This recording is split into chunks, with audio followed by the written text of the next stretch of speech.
Hi guys आमे तो वर्तमान पार्क आसचु आस आमे बुलिबा। घरे बसी बसी बोरिंग लगुला तो भाविली आज गोटे कुआडे गोटे बुली जावाई। तो भाविली आम गाँ पाखे गोटे पार्क अच्छी तो सेठी जीव बुली। तो आम एंट्री कर सारे पार्क भितर सुंदर जगह देखिपारे थे। आज आम बहुत एंजॉय करूँ आओ मजा भी करूँ। तो केते घरे बसी बसी बोरिंग लगुच तो आज बहुत सारा मस्ती भी हेब।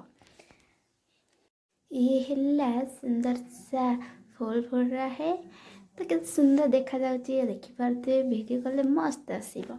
ये लोक भी आसिकी सब वीडियो करचंती। आमे भी वीडियो करबे इच्छा अछि तो नियादे गोटे दिटा तो वीडियो करिवु।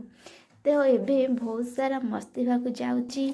तो एबे आमे जाउचू डोली खेल तो पानी देखिए मैंने देखो दौड़ुंट भाव खेलू से कौन है ये मना कले खराब अच्छी खेली पारे तो ये खेल पारे मैंने तो टिके ना देखी आम जीव डोली खेली। तो ये आम डोली खेली ये आम सब बेचा बुची आम आसीचु।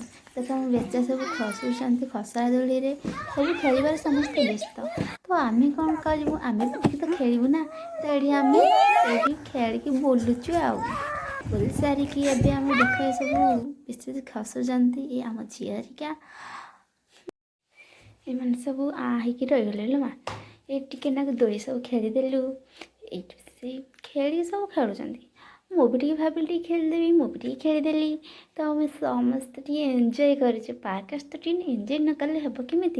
तो ये भी आम झील से दोली खेली दूसरी ये कौन करवा ना टे आउ टे एक्सरसाइज भी कर आम सुंदर सा फूल फुट रहा है। ये हम घर जा रहे हूँ तो संध्या हो गलानी तो घर को तो निहाती जावाक पड़ो वर्षा भी आसलानी। तो आम जाऊँ एबे आम घर को जब इच्छा होनी घर को जो जहाँ तो जावाक पड़ो। ये है आम गाँ का पहाड़ है कितने सुंदर पहाड़ आम गाँ पाखे पहाड़। तो अभी आम जाऊँ इतिक रहीलु जय जगन्नाथ समस्ते भलरे रुह। आम गाँ पहाड़ केमती लगे निहाती कहबे। Bye bye Tata.